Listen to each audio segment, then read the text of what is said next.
әжем менің барын маған арнайтын, жанын салып қорғайтын саялы әжем менің.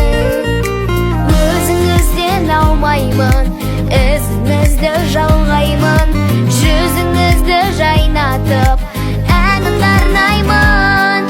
Әже, еркелейін сізге, қыз көктем жаз күзде жүр жанымызда.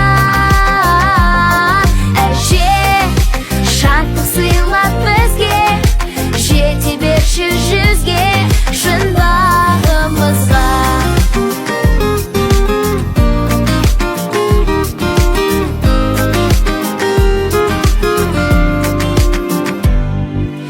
Алтын гауһар жақұтым, бар байлығым бақытым, қымбатым әжем менің. Аман жүрші ауырмай, жақсы көрем жанымдай шыққатым әжем менің.